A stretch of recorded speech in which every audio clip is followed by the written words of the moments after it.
बिस्मिल्लाहिर्रहमानिर्रहीम। नाज़रीन अस्सलामु अलैकुम। I am Mushtaq Shamim and you are watching BBC Budgam broadcasting channel. Budgam broadcasting channel पर सभी नाजरीन का खैर मकदम है। पेश खिदमत है हमारे ख़ास सेगमेंट काउंटर एनकाउंटर का ये ताज़ा शुमारा। आइए नाजरीन देखते हैं काउंटर एनकाउंटर। नाजरीन मोहतरम, अपनी स्क्रीन पर आप इस वक्त जिन शख्सियत को देख रहे हैं जो प्रेस नुमाइंदों के सामने बोल रहे हैं, आप शायद इनको जानते भी होंगे और नहीं भी जानते होंगे। ये डॉक्टर साहब हैं, एक माहिर मुआलिज। इनका ताल्लुक चार शरीफ से है, एक सियासी घराने से इनका ताल्लुक रहा है। इनके वालिद मरहूम चार शरीफ कॉन्स्टिट्यूंसी के कई बार MLA रह चुके हैं और रियासती काबीना के मंत्री भी वो कई बार रह चुके हैं। जी हाँ नाजरीन, ये हैं डॉक्टर गजनफर अली साहब। डॉक्टर गजनफर अली साहब एक माहिर मुआलिज, अदीब और शायर भी है। डॉक्टर गजनफर अली साहब अपना अजीम पेशा छोड़कर, यानी डॉक्टरी का पेशा छोड़कर अब सियासत में कदम रखने वाले हैं, एक्टिव पॉलिटिक्स में। वैसे तो ये कोई हैरान कर देने वाली बात तो नहीं है, क्योंकि डॉक्टर गजनफर साहब की रगों में सियासी खून बचपन से ही दौड़ रहा है। डॉक्टर साहब ने इससे कबल भी कई बड़ी सियासी पार्टियों में शमूलियत करने का ऐलान भी कर दिया था। पता नहीं उन पार्टियों के साथ अब फिर वाबस्ता क्यों नहीं रहे। अब चनाच उन्होंने हाल ही में अपने रिहाइशगाह पर एक अहम सियासी कन्वेंशन का इनेकाद किया था, जिसमें उन्होंने अपने साथियों, हमदर्दों, वर्करों के सामने भी और प्रेस के सामने भी इस बात का इजहार किया कि वो आइंदा होने वाले असम्बली इलेक्शन में चार शरीफ कॉन्स्टिट्यूंसी से इलेक्शन लड़ने के ख्वाह हैं। इस मौके पर डॉक्टर गजनफर अली साहब ने प्रेस नुमाइंदों के सामने ऐसी बातों का तज़किरा किया है, ऐसे इंकिशाफात का इजहार किया है जिनका हमारे लिए काउंटर एनकाउंटर करना लाजिम बन चुका है। नाजरीन, आइए पहले डॉक्टर गजनफर अली साहब की तरफ से दी गई प्रेस बाइट का ये छोटा सा हिस्सा सुन लेते हैं, फिर प्रोग्राम के उस पार इसका काउंटर एनकाउंटर करने की कोशिश कर लेते हैं। मेरा पैगाम यही है कि आप वोट जो आने वाले असेंबली इलेक्शंस में हैं सोच समझ कर दीजिए। आप पहले से पिछले 30-40 साल से ये सारी कॉन्स्टिट्यूंसी जो है वो इग्नोर हो गई है। आपको खुद भी पता होगा, आप जाएं यूसमर्ग देखें। यूसमर्ग वैसे की वैसे पड़े, जब मैं बचा था उधर जाता था वो वैसे की है। हमारे यहाँ मिनिस्टर लोग रहे हैं, हमारे यहाँ 40 साल मिनिस्ट्री रही है। नेशनल कॉन्फ्रेंस की 30 साल रही है, PDP की 10 साल रही है, लेकिन उन्होंने तो कुछ नहीं किया। मैं लोगों को कहता हूँ कि आपको ये छोड़ना होगा। आप उन दो ही लोगों के पीछे नहीं जा सकते, आपको बदलना होगा। आपको अपनी कॉन्स्टिट्यूंसी का, अपने गाँवों का, अपने कस्बे का सारा चेहरा बदलना होगा। आपको डेवलपमेंट करनी है। ये डेवलपमेंट की बात ही नहीं, मैं वही पुराना स्लोगन है, रोटी कपड़ा मकान। देख रहा हूँ लोगों को क्या हो रहा है, अपनी कॉन्स्टिट्यूंसी का मैं देख रहा हूँ क्या हो रहा है।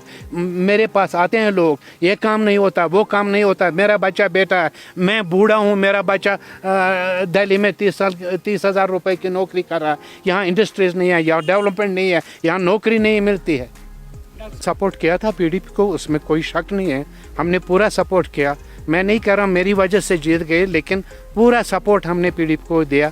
5 साल में उन्होंने 3 साल जो उनकी हुकूमत आई वो आपस में बंटते रहे, कुछ नहीं, यहाँ डांगा दिया, वहाँ डांगा दिया, यही पॉलिटिक्स स्टडी। उन्होंने कुछ नहीं किया। आप बताएं उन्होंने कहाँ किया? अपने घर बनाए, अपने बच्चों को सेटल किया, इसी पर कोई सियासत चलती है?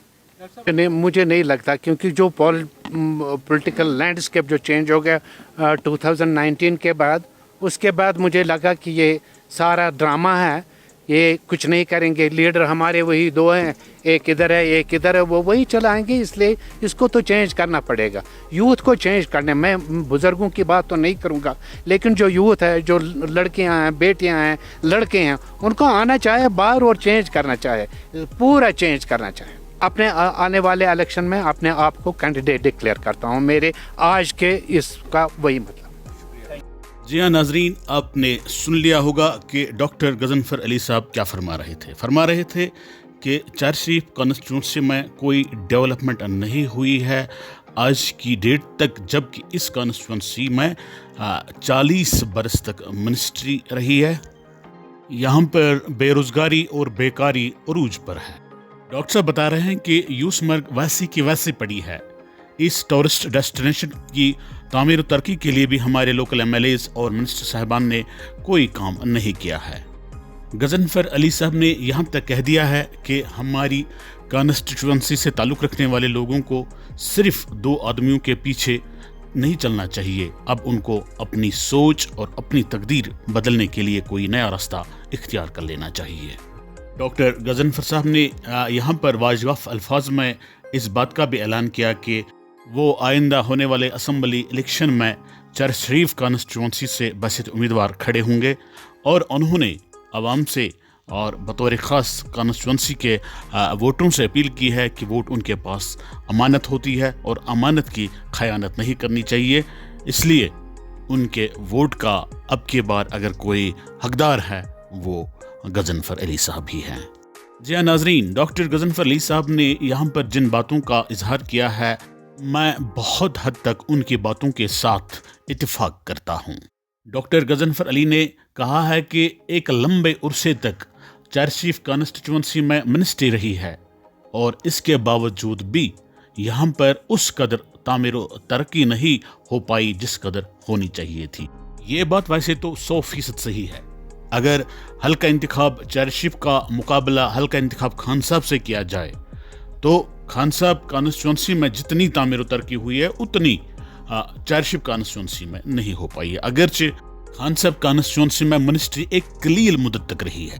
ناظرین محترم، میں یہاں پر وثوق سے کہنا چاہوں گا، اور مجھے یہ کہنے میں کوئی حرج بھی نہیں ہے کہ چرچ شریف کانسٹیچوئنسی میں مختلف ادوار میں 3 منسٹر رہے ہیں۔ کانگریس دور میں بھی ایک منسٹر رہا ہے، نیشنل کانفرنس کے دور میں بھی ایک منسٹر رہا ہے، پی ڈی پی کے دور میں بھی ایک منسٹر رہا ہے، لیکن ان تینوں کے تینوں منتری صاحبان نے چرچ شریف کی جو حدود ہیں ان کے باہر کبھی دیکھنے کی زحمت تک گوارا نہیں کی۔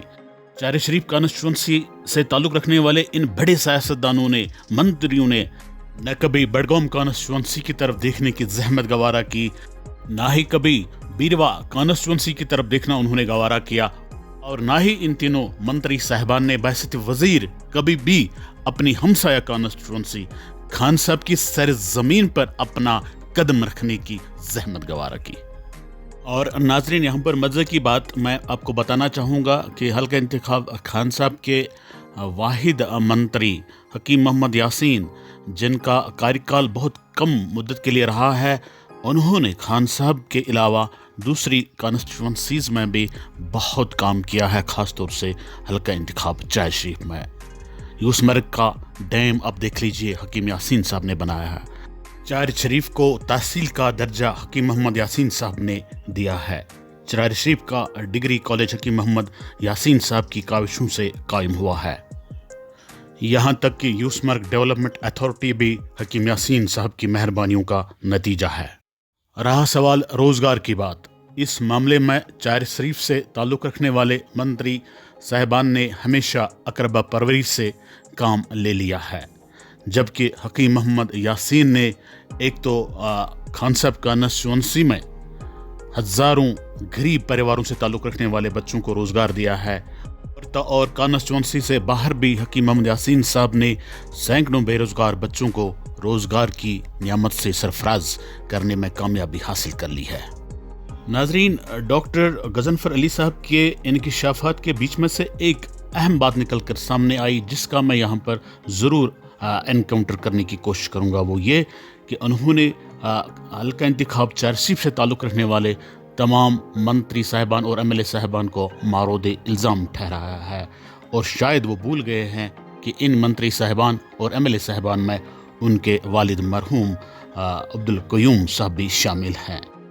مرحوم عبدالقیوم صاحب چرچ شریف کانسٹیچوئنسی سے تعلق رکھنے والے پہلے سیاسی لیڈر ہیں جو ایم ایل اے بنے تھے 1967 میں اور منتری بنے تھے 1972 میں کانگریس دور اقتدار کے دوران۔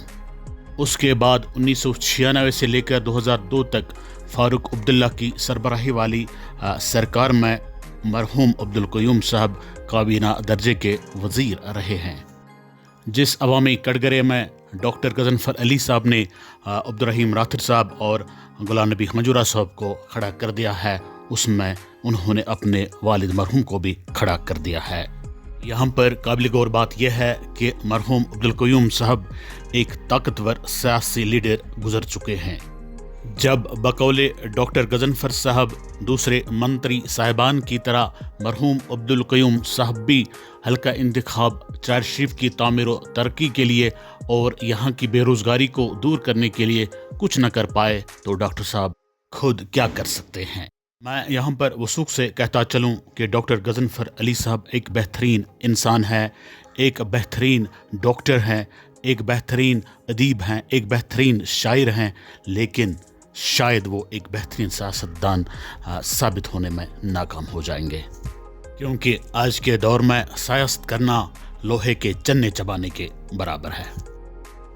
नाजरीन, आखिर पर एक अहम बात मैं आपके साथ यहाँ पर शेयर करना चाहूँगा, वो ये कि हल्का इंतखाब चार शरीफ 1962 में मार्ज वजूद आई और सबसे पहले जो वहाँ के MLA रहे हैं वो बख्शी अब्दुल रशीद साहब रहे हैं 1962 से लेकर 1967 तक।